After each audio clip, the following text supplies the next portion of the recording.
as so often the case, it's always the kids that are the window of society for us. And so just like if you really want to find skullduggery in government, you follow the money. And that remains true to this day. And name your level of government. And chances are, if you follow the money, won't mention any names, Elon Musk, you'll see that there's a money trail there that's just undeniable. I'm your host, Brandy Fleck, and this is Human Amplified. This is a show about our existence, our place in the world, what it all means, and ways to make it better. From big picture ideas that blow your mind to practical life advice, we explore it all. We amplify the voices of healers, survivors, mystics, disruptors, scientists, creatives, and everyday people like you and me to expand our consciousness and use that awareness to evolve into who we really want to be in the depths of our soul. Humans Amplified. Thanks for tuning in. If you enjoy this episode, please go rate and review the show. And remember to subscribe where you get your podcasts and on YouTube. This podcast is made possible by generous listeners like you. Right now, independent shows like Human Amplified are essential to helping spread truth and keep us grounded in uncertain times. As we move forward on the trajectory we're on, the answers and truth will be harder and harder to find. So, supporting small businesses, local community engagement, and independent media will help. If you feel so inclined, you can donate to help keep this show and our mission of amplifying humanity going by making a recurring or one-time donation of any size at humanamplified.com/donate. For the links mentioned throughout this episode, check the description box on YouTube or the show notes at humanamplified.com/episodes/126. What does being human mean to you? I believe humanity involves being thoughtful as opposed to being thoughtless, and being aware as opposed to being unaware. And I think our ultimate goal is to, like journalism, oddly, I picked that field back when I was 10 years old, was you engage, enlighten, and illuminate. So did that answer any of it? You so. Did. Yeah. Thoughtful and aware, which I think is a really interesting perspective on it. So thank you, Pat. You're welcome, Brandy. Everybody, today we are welcoming to the show Pat Embry. He is a longtime Nashville journalist who's now retired. But Pat, you were an editor at the Nashville Banner, the Tennessean, of the best-selling guidebook based out of Brentwood, Tennessee called Locals Eat. Then you became the director of the John Siegenthaler Chair of Excellence in First Amendment Studies at Middle Tennessee State University. And your latest position, which you retired from, was the communications director of the Community Foundation of Middle Tennessee. And so this rich experience and firsthand involvement with media and its evolution is why you are such an amazing guest to talk to about what we're going to talk about today, which is the current state of journalism and how we can all have discernment when it comes to misinformation and propaganda and what's even real anymore. So welcome to the show, and thanks for being here. Thanks for having me, Brandy. Yes. As all the interns I've worked with, you're my absolute favorite, and don't let anybody tell you otherwise. I bet you say that to all the interns. But how could you really know? I know. I actually told my husband the other day, I was like, I am so excited that I get to talk to Pat Embry because I feel like I was very fortunate to have had you as a mentor early in my career. And seriously, it's been amazing. And so thank you. It's so sweet. And going on 50 years that I've been in the business. The Banner folded after 122 years, and Local Eats folded, and on and on. But I did leave MTSU for the Community Foundation. You mentioned that these things folded, but I think that in the height of your career, like journalism was shifting and changing all throughout it. Print was sort of dying. Digital was coming about.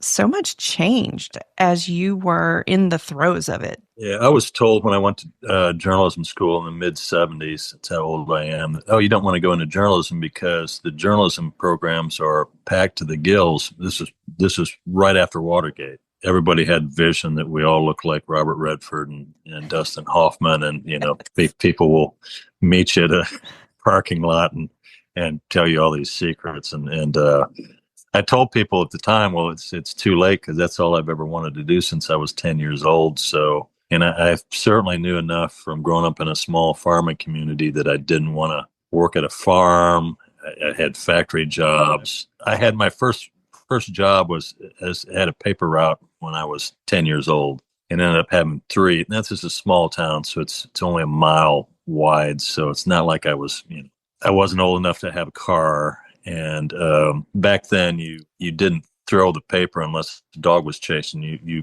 If Mrs. Jones wanted the paper in her living room, that's where you put it. You just opened up the screen door and boom, there it goes. So, Oh, wow. so it was all individual. Time. But I've been reading or papers, multiple papers every day since I was about 5 or 6 years old. And then I was working in the business. And folks told me at the time, Brandy, that journalism's dying. People aren't getting their news that way. They're going to get it from television. And then this same thing happened when it was when the internet and online came about, and it's just different now. There's still print. I've told folks for at least 40 years, I don't care if they're beaming that content off my eyelids. It doesn't matter to me. I haven't had a print newspaper delivered to the door in going on 10 years. Yeah. Much to my wife's pleasure, because I still read so many newspapers that they were still with newsprint. I mean, you could tell the places I lived because there was newsprint on every drawer. Pick the kitchens that are lighter. Well, not my house, because there's just every place. It's newsprint everywhere. It's on your face. I mean, it's ridiculous, but that's how much that I care about the format. But yeah, now I have no problem at all. If I prefer reading magazines on an iPad, and I still prefer reading actual books instead of using a Kindle or something. I like the feel for it. But otherwise, I'm not bemoaning the what's left of newspapers. And the deadlines for the Tennessean now, which is 2:30 in the afternoon for the next day, which means they have no news that's even remotely close to being breaking. It's just different. And back when I was at the Banner as an afternoon newspaper, something could happen at 1:45 it would be an afternoon paper. Yeah. A lot of the court stuff, a lot of the political stuff coming from, particularly from the state capitol, all happened in the morning. And then an inordinate amount of mayhem, Challenger exploding, the whole Gulf War in the early 90s was all really done on our time. And then this sounds kind of grisly, but since I'm balancing my phone right now, Cradle on the New York Times Book of the Dead, which is spectacular. It's the size of if you recall, dictionaries back in the day. Mm-hmm. And I love obituaries anyway. I think that's sometimes the first and the last time people are memorialized. That I can still remember the celebrities that died on Banner Time, which is good and really, really kind of macabre. But Roy Acuff, for instance, who is one of the fathers of the Grand Ole Opry. And Acuff, the Banner was a traditional Republican newspaper. It sure wasn't by the time I ended up going down to the ship, because you couldn't tell our editorial stances from the Tennesseans to save your life. Anyway, I'm working the city desk at 4:30 in the morning, and I get a call from Baptist Hospital from a friend of mine named Eileen Catcher. And she goes, "Pat, I have bad news that Mr. Acuff has passed. He'd been sick for quite some." So I went, I didn't say that but yes. And so I hang up with Eileen and then call my music writer, who I'd specifically sent to the Opry that weekend, and told him to interview anybody that he could wrangle to talk about Roy, because he was on death's door. And so I brought him in, he hadn't even broken down his tape and quotes yet, but he worked on deadline. Our obituary writer had worked on the obit for at least 20 years, updating it, fluffing the pillow, and all that. So we get out. He's leading the paper, obviously, and then between editions, Roy Acuff was buried. So we got to change. We got to update it. We won second place in the Tennessee Press Association for breaking news for an obituary that was started 20 years ago. I mean, that's pretty incredible. So, and then now I bemoan people who died on Tennessean Times. Like, why did you do that? You could have been with us, right? So, isn't that awful? You bring up a really good point with the fact that there just isn't breaking news in newspapers really anymore. And that brings me to the question, what is the current state of journalism in your opinion? It's cautious. It's always been that way. It's always been cautious. I think having the President of the United States off and on the last several years, and then this dates back eons as well, saying that we're the enemy of the people instead of we're the one of, if they not, there's a reason why that journalism is the only profession that's mentioned in the Bill of Rights. After all, it's because we've always been the folks who keep government honest. Yes. And so, and that's still the case. I mean, and you can pick any time through history. Now is a lot squirrelier than what it has been in past. But I grew up in the Richard Nixon era, so I know what comes out of it. And this will touch some on propaganda and what's real and not. What comes out of an elected official's mouth, whether it's your city council person or the president of the United States, what comes out of their mouth isn't exactly what's happening, right? And you have to rely on quality news sources. By quality, meaning folks who get the closest they can to the truth on what really happened and the nuances and all that. And I think that even to this day, I believe newspapers are where that's coming from. I don't care where they're published. I mean, the Nashville Banner has been revived as an online product. The Banner's been out in full throttle for over a year. It's free publication now. I pay them money because it's the right thing to do. They're trying their best. They work really hard. They're trained journalists, and they're at their best when horrible things happen. It's either weather or school shooting at Covenant, as for instance, from a couple of years ago. Mm-hmm. The education reporter was coming back from another assignment. I believe it was around Sumner County or Rutherford County, and she hears the dispatch. She just points her car in the direction of Covenant and Green Hills, and off she goes. I mean, it's like first responders. Journalists are first responders, and that's the case now, just like it was when I broke into the journalism world. And that hasn't changed, nor will it change. You want to have somebody that knows how to get the information, what questions to ask, how to be sensitive about it, and still get the information out. And then, maybe not surprisingly, the next day, those papers sell out.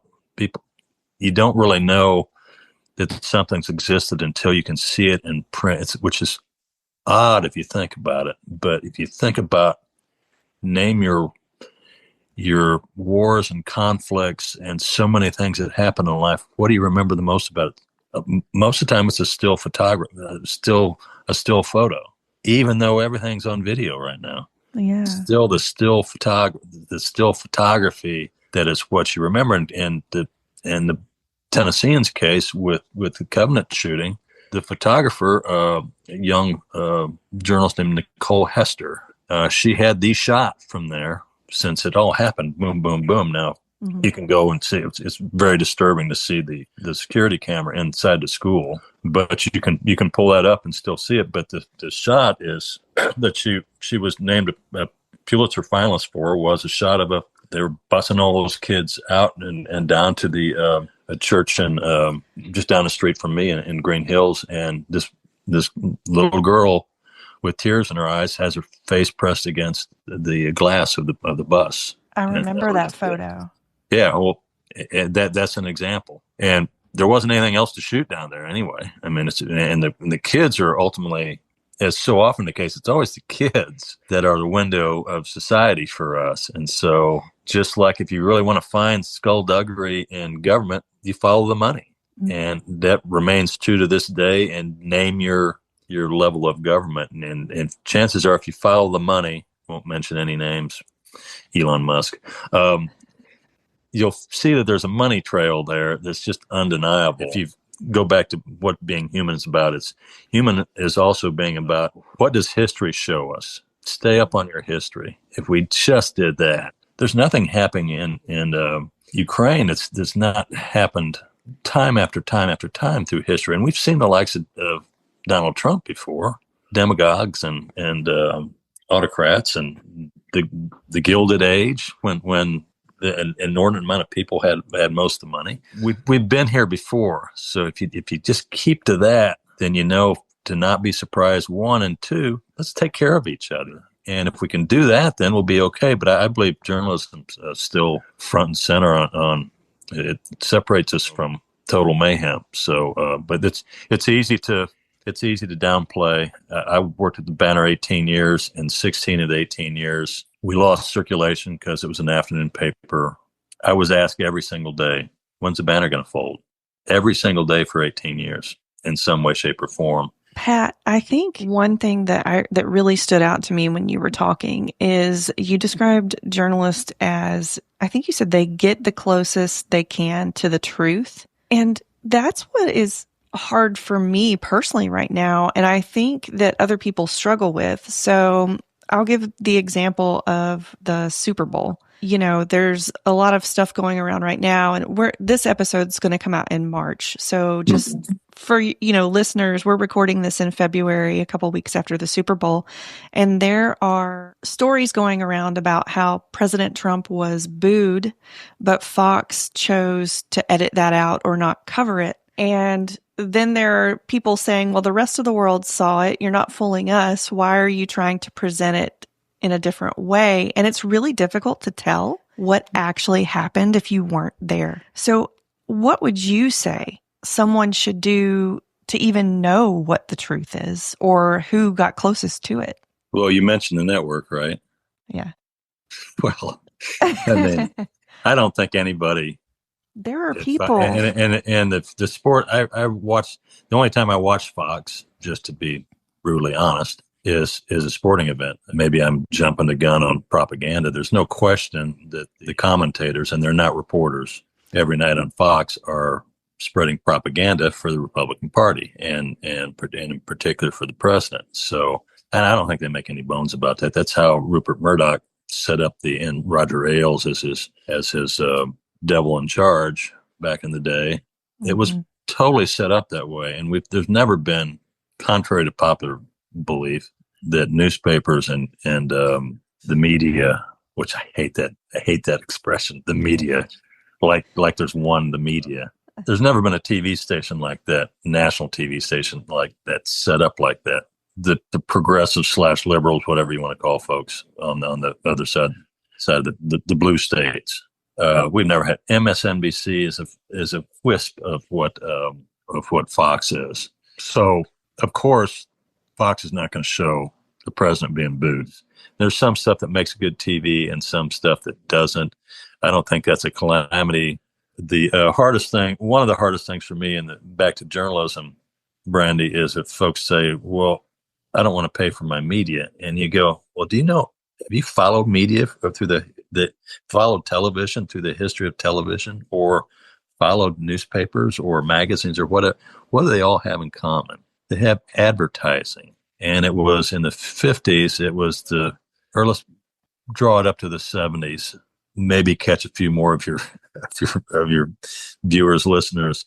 It was Mutual of Omaha's Wild Kingdom, right? It was a popular show on Sunday nights, brought to you by Mutual of Omaha, an insurance company, right? It was the Texaco Hour starring Milton Berle. In the 50s, it was the biggest show on television, but it was brought to you by somebody. The Banner was, I don't know let's say it was 35 cents Okay, you can't get a stale donut for 35 cents. People griped about the money even then. Well, it's filled with ads. You never took a course, I presume, Brandy, in how to research. Not specifically. Yeah. They just kind of expect you to just learn, right? Well, I think that should be required in certainly by high school years, if not not middle school years, is teach our students how to research something. Mm-hmm. And that's the same things we're talking about. Is it a trustworthy source? Why is it trustworthy? I mean, you're getting multiple sources. It's the old saying, if your mom tells you she loves you, get a second source, right? Does she really love you? Or does she love your sister more? Right? You just don't know. And but you see that every day, and after a while, again, particularly with politicians, name them. It doesn't matter what their name is that they're prone to exaggeration and complete falsehood. No, Ukrainians did not start this war with Russia. Russia did. Everybody should know that by now. But guess what? The President of the United States said in the last 18 hours, Russia didn't start it. Come on. Come on. I mean, that's just not true, right? No small country said, "Oh yeah, I think this massive power that we worked so hard through the generations to pull away from and become a democracy, all of a sudden we want to go back to that regime." And why would we buy that just because the President of the United States says it? That's a really good question. Yeah, but why do you watch Fox News? Well, so when we were talking about Fox News, you mentioned that the way it's structured, and I think a lot of people don't understand how certain outlets are structured and why that would make them less news and more entertainment. And this brings me also to, I think knowing how an organization or an outlet is structured can help you determine if it's propaganda or not. So what are your thoughts around what is propaganda and what's not? Thanks for the question, Brandon. It's just the word propaganda is loaded with what's propaganda, and what's not propaganda. And can you tell the difference? Propaganda's first cousin is advertising, after all, and marketing. So do you want to use Bounty as your paper towel of choice or not? Well, if you watch the ads for Bounty, you might say, "Oh God, that must be a spectacular. They spend so much money." Well, that doesn't mean it's the best paper towel. That's propaganda. I mean, it's by definition. Propaganda is normally used in politics, but that can be the case for any product that you have to try it out. Maybe you don't like Bounty because their sheets are too big and you like the smaller sheets. So you've got to break it down from that. And so you have to do the same thing with media. If the ownership is weighted one way or another, I mean, my feelings on the Washington Post are different than it was several months ago, because Bezos has decided who's the gazillionaire who started Amazon, and Lord knows almost all of us use Amazon. They used to have pretty much an independent newsroom. Well, they don't anymore. The owner who has every right to do that just say, no, we're not going to. In this particular case, we're not going to endorse Kamala Harris. We're just not going to endorse anybody. His prerogative, and it's either Bezos making the call, or it's in this case the guy who's run the newsroom, who was hired specifically to follow orders like that. They've turned that down. You look at the history of news in this country. At one time, if you know anything about the Confederacy and Jim Crow and all that stuff, and we need to continually stay up on that. Well, one of the few national newspapers in the country that cared enough to cover stuff like that was the New York Post, which is odd since the New York Post now is owned by Rupert Murdoch, and that's not what they do. It's sensational. It's totally weighted towards a certain political party and everything that's not done for justice of folks who don't have that voice. And so it changes through the years. You got to know who owns it, and you got to know where their background is. If I'm your professor and you're turning in something from Breitbart, I'm going to say That's your source? I mean, right? Do you know the background of Breitbart? And it's a right-wing propaganda publication. They don't make any bones about that. But if you just plug something into your Google machine or whatever, and it pops up, oh, that's a legitimate news source. No, it's not.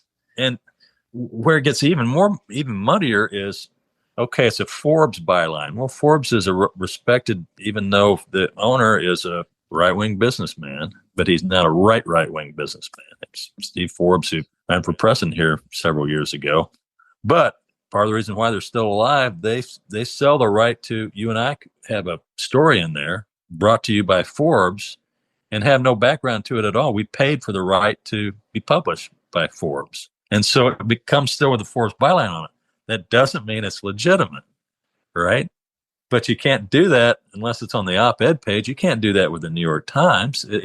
And they have a bank of editors that are ferreting out the right from wrong. That's why we get so mystified. When we let some folks that clearly are utter falsehoods come out of our mouth, but it gets printed. One of the reasons why we need journalism is that we can keep people honest and also believe what you believe, and not because somebody told you or you saw it on Fox or you saw it on a meme or whatever, or you just don't want to be involved at all. Somebody tells you, oh, I don't keep up with news. It's just so horrible. Well, that's not going to make it any less horrible. And having worked for newspapers for going on a quarter century, there's so much good news in media, so much good news. It's just you choose not to read it or remember it.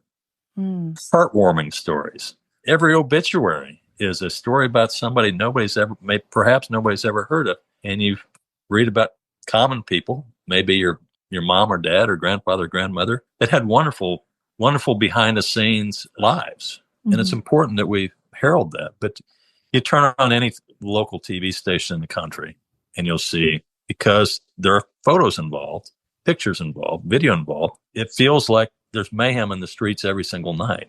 Well, that's not how the world works. It's following police blotters, police radio, and it's leading with crime, bleeds it leads, as the old saying goes. And that's not what the world's really like. A success in a second grade class in Bon Aqua is probably not going to make it. Just watching kids read is not enough to satiate the appetites for folks who get all their news off of local TV. Again, I'm saying that with the caveat, I'm obviously a print guy, a newspaper guy. Now, I also wouldn't ever want to miss CBS Sunday Morning because I think it's the best news show on television. Okay. Well, before we wrap up, Pat, I would like to summarize what I think you've presented as ways that we can sort of guard ourselves against misinformation or biased information or propaganda, which is, I've heard you say, sources are important. So you want to follow publications or outlets that usually get their information from more than one source. Or you can know it's true. Maybe that's it. You can know the information is true. Actually, wait, I'm backtracking on what I'm thinking. Because I was going to say you can know the information is true if you see it reported in more than one source, or if there are more than one source sort of corroborating it. But that might not be true either. Yeah, it's more complicated than that. But I guess it's who do you believe? Again, I won't use any names in this particular case, but you know who we're talking about. Is that if somebody's a chronic liar, they choose not factually accurate, or I mean, you can dress it up any way you want to, or grossly exaggerates and all that. Well, the chances are they do that continually. And so there are plenty of publications. The Washington Post does a great job, but they have one guy, that's all he does. And if you're chronically lie about something and you get 4 Pinocchios for that particular subject matter, right? So Pinocchio total lie is nose got longer. And so you got to trust sources, not just your journalism sources, but the source of who's speaking. So it doesn't mean that they're always accurate, but chances are if it's a Dr. Schaffner at Vanderbilt, for instance, who's an expert on infectious diseases, he's quoted all over the place. Then what Dr. Schaffner says is most likely accurate, period. That's what he does for a living. That's what he's devoted his career on. He's the guy. But there are lots of other folks. You can check his research with other folks, but chances are you come back to say, well, if Schaffner says it's true, it's true. That doesn't mean there are variations of that.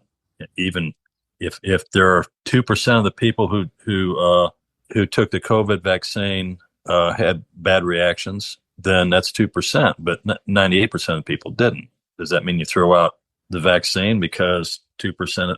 Well, common sense tells you, no, it's the good. Be aware and thoughtful and about all things. It's the basics of humanity in a civilized society. Okay, so we sort of covered the source part of finding the truth. Uh-huh. And the other two things that I think are important that came up while you were talking were know who owns the outlet, figure out what their background is so you know whether or not they are pushing an agenda or if they have a more objective editorial stance. And then the third thing you mentioned is that a publication is going to be more credible if the people who are writing are reviewed by an editorial team and they're not paid contributors. Is that correct? I would caution, there's nothing that's in journalism that is objective. I can think it's all subjective. It depends on, for instance, if you're shooting a documentary with just one camera, it depends on where that camera is to tell the story. And if the camera, it can only show part of the story. So where you put that camera means by definition it's subjective. I don't think there is such a thing as objective. And what you and I might believe in, or I believe in and you don't, or vice versa, doesn't make it so. I mean, we all have bring our biases to the table. Mm-hmm. We're trying to get as close to the truth as possible and to understand what the truth is. Was January 6th a friendly gathering of people with a few knuckleheads, or was it orchestrated? What was that election in 2020? Was it a stolen election or wasn't? Well, we know what happened. We watched it, and and it's been battled in the courts for years that 2020 was a legit election. There's not a single person that just got into the cabinet, for instance, that will admit that was a legit election. You know why? Well, we don't know the reason why. To me, it's easy. In this particular case, that we have government officials that are so lawless, I get the feeling that people are okay with that. That there's a fair amount, and I'm sure you have followers, readers, and viewers that think it'd be okay to have an autocracy for a while, to have something more along the lines of royalty, that the law is based on what they want to do.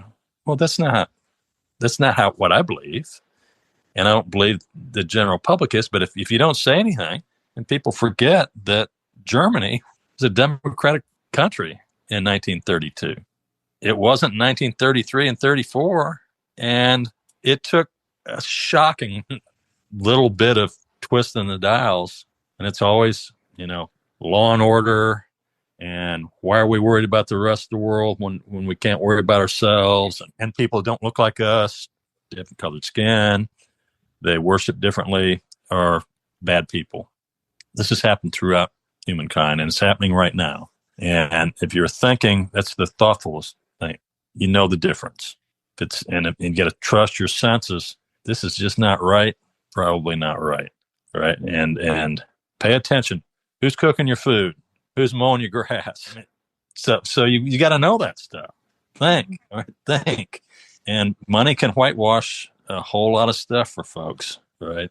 You can be aware and be thoughtful if you just pay attention. But we owe it to all of us to not just say this disturbs me too much, or everything's fine, or whatever. To go through life being that way, and have your head in the proverbial sand. That's not what we're supposed to be doing as citizens. And you can badmouth your local publication because everybody does that. It's a sport that's been around for forever. But if you want to know the news, you're going to have to get it from legitimate news operation, period. People who cover our government, watchdogs. It's part of the founding of journalism. And Associated Press is the ultimate in non-biased reporting, no matter what people are saying right now. I was wondering if they still were. Oh, God, yeah. No. Yeah? Absolutely. Okay. Absolutely. They are squeaky clean. I mean, I mean, the AP is the bedrock of American journalism, and that to this day they have maybe fewer people than what they've had in the past because people don't want to pay for AP as much. But no, absolutely. Right. So, and there's a reason why they're not using Gulf of America right now. The AP goes worldwide. Yeah. Right. And there's a reason why they're not being allowed in the White House is because the AP style book shows how best to label transgender people in such a way that it's humanistic as possible. The current regime, and it's a regime, Mm-hmm.